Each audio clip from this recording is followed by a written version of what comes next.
जय श्री शनिदेव, जय भगवान श्री परशुराम जी। बंधुओं, अगर आपको चैनल पर दिया हुआ वीडियो पसंद आए तो चैनल को सब्सक्राइब करें और लाइक करें।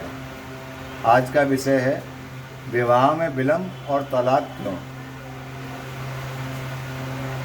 हिंदू शास्त्रों में एक विधान का प्रतिपादन है जो गोस्वामी तुलसीदास जी के शब्दों में इस प्रकार से है कि कर्म प्रधान विश्व करे राखा, जो जस करऊं सो तस फल चाका।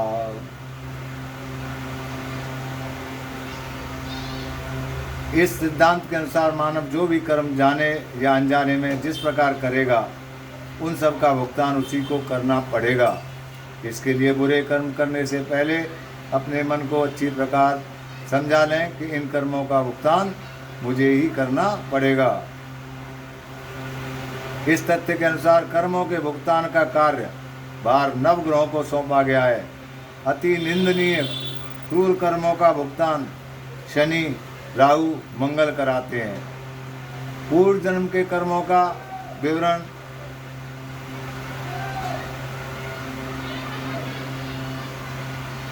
ज्योतिष शास्त्र के जो ज्ञाता हैं वो आपको बता सकते हैं।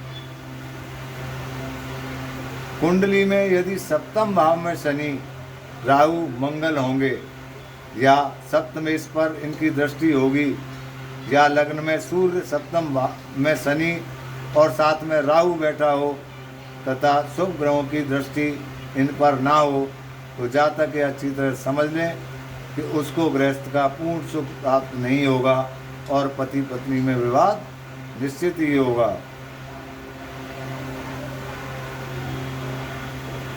उपरोक्त स्थिति जब हो जाती है ही आती है जब जातक अहंकार, धन, मद, सत्य का निर्णय लिए बिना बहकावे में आकर स्त्री को नाना प्रकार से दुखी रखकर उसका अपमान करता है और परस्त्री गमन करता है तथा यहाँ तक कि अत्याचार करता है और जला तक डालता है। ईश्वर की शक्ति तक को नकार कर नास्तिकता को स्वीकारता है। इसी प्रकार स्त्री भी जब अपने रूप, यौवन व धन मद के अहंकार में उच्छृंखल स्वभाव अपना लेती है, संतान को त्याग, पति का अपमान कर परपुरुषों की अंकशायिनी बनती है। ऐसे कर्मों के फलस्वरूप ही जातक अपने अगले जन्म में गृहस्थ सुख से वंचित रहकर तिरस्कृत जीवन जीते हैं।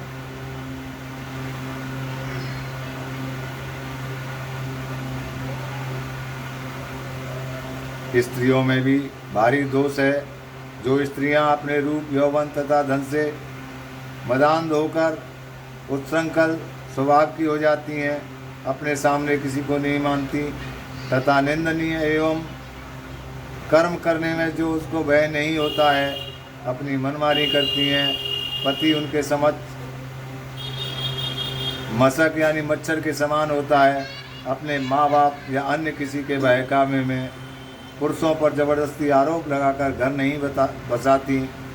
पति के लाख मनाने पर भी घर नहीं बसाती और अन्य पुरुषों के घर जा बसती हैं। ऐसा करने से उनका सुकृत नष्ट हो जाता है। ऐसी स्त्रियों के अगले 7 जन्मों में भी विवाह नहीं होते। यहाँ पर भी लड़की रूप, यौवन तथा नौकरी से संपन्न है, फिर भी लाख चाहने पर भी उसे पति प्राप्त नहीं होता।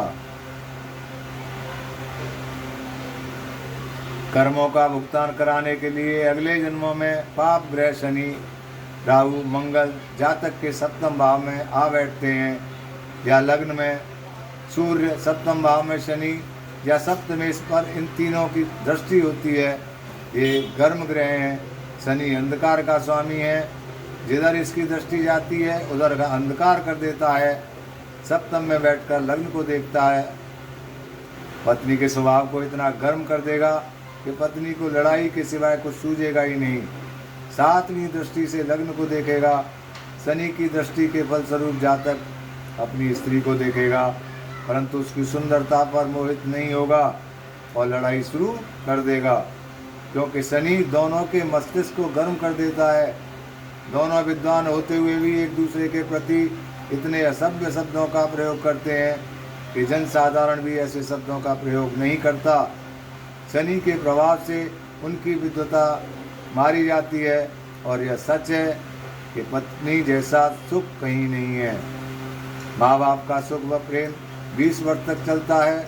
इसके बाद 40-50 वर्ष तक व्यक्ति को पत्नी का ही सुख मिलता है। उस सारे सुख व प्रेम को शनि जहर बना देता है। यदि ज़्यादा अंशों में खराब है तो एक दूसरे से अलग करवा देता है, विवाह विच्छेद कराएगा तथा आपस में एक दूसरे का शत्रु बना देगा। आपस में एक दूसरे के हजारों गुणों को देखेंगे तथा दोनों में मिलन की इच्छा होने पर भी दोनों को नहीं मिलने देगा।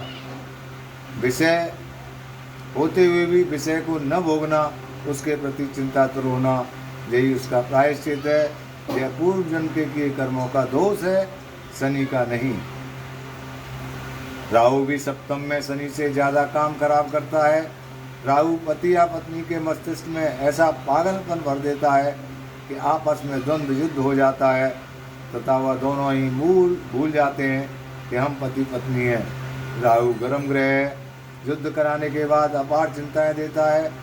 चिंताओं से उनकी चेतना शक्ति का अपहरण कर लेता है और जातक आत्महत्या कर बैठता है। विशेषकर स्त्री स्वयं ही आत्महत्या कर लेती हैं। यदि मंगल ग्रह का भी यही संबंध हो तो वह आग लगाकर स्वयं आत्महत्या कर लेंगी। उपयुक्त उदाहरणों से जातकों के यह समझ में आ गया होगा कि किन किन कारणों से पति पत्नी विवाद होता है, घर में सुख शांति क्यों नहीं रह पाती।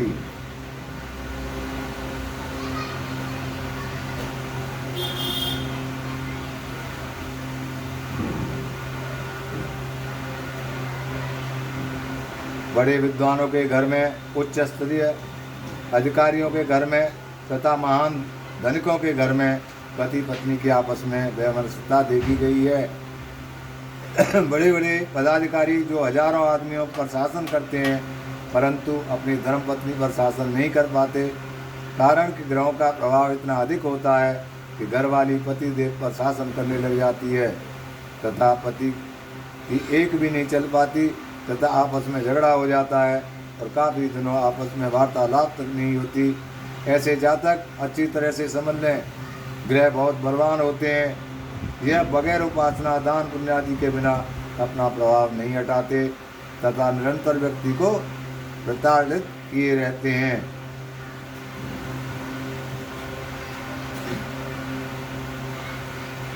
इस संसार में जो भी जातक आएगा उसको समस्याएं जरूर व्यापेंगी। आहार, निद्रा, भय और मैथुन। नित्य प्रति भूख लगेगी, आहार मिलने पर ही शांति प्राप्त होगी, यानी भोजन प्रतिदिन चाहिए। भोजन के बाद निद्रा भी उतनी ही जरूरी है, बगैर निद्रा के जातक चैन नहीं जाएगा। मृत्यु भय सर्वोपरि भय है जो समय समय पर प्रत्येक जातक को व्यापता है। मैथुन भी उतना ही जरूरी है जितना आहार, निद्रा और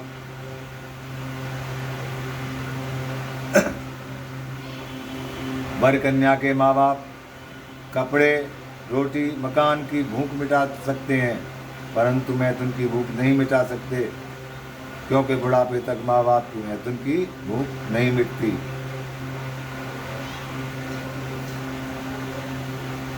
तलाक दिलाने वाले माँ बाप उपरोक्त तथ्यों पर गहराई से विचार करें।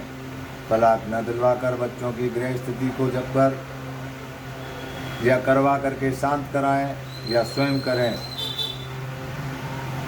दूषित वातावरण को अनुकूलता में बदल दें। तो श्री रामचरितमानस में सीता जी ने भगवान श्री राम से कुछ बातें कही थी। जिय बिनु देह नदी बिनु बारी, और तैसे नाथ पुरुष बिन नारी। एक ही धर्म एक व्रत ने माँ, काय वचन मन पति प्रद प्रेमा। अर्थात स्त्रियों का एक ही धर्म है और एक ही कर्म है, मन, क्रम और वचन से पति के चरणों में प्रेम करने वाली हो। यह भारतवर्ष है। इस परम पावन भूमि पर अनेक प्रतियोगिता स्त्रियों ने जन्म लिया है। पति सेवा करके देवताओं को भी हिला दिया, सूर्य की गति रोक दी। उसी प्रकार यहाँ भी खुला रमण होता है, एक एक के 20-20, 40-40 पति होते हैं। पर हमारे पवित्र भारत में यह नियम लागू नहीं होता। भारतवर्ष में तो कर्म प्रधान है, जो मानव सेवा करेगा उसको वैसा ही भुगतान करना पड़ेगा। भारतीय संस्कृति इसी तथ्य का उद्घोष करती है। जय श्री शनिदेव, जय भगवान श्री हरि प्रसन्न जी।